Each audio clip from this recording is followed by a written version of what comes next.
চলে এলাম বিয়েবাড়ির সেকেন্ড পার্ট নিয়ে। দেখতেই পাচ্ছ আমি সুন্দর একটা শাড়ি পরেছিলাম, তারপরে চলে গেছিলাম আবারও লজে। প্রথমে একটু চা কফি খেয়ে নিলাম।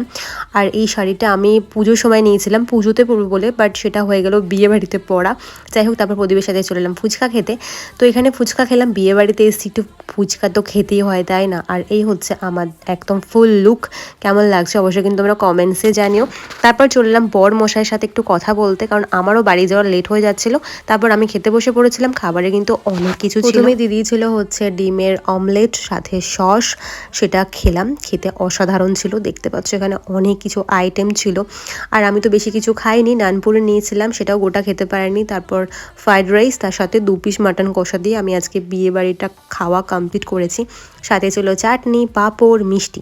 এরপর আমি হাত ফাত ধুয়ে নিলাম। তারপর ওদিকে দেখলাম যে বিয়ে প্রায় শুরুর মুখে, আর আমি তখন বিয়ে বাড়ি থেকে চলে এলাম। সবাইকে টাটা করে থ্যাঙ্কস ফর ওয়াচিং, দেখা হচ্ছে নেক্সট ভিডিওতে।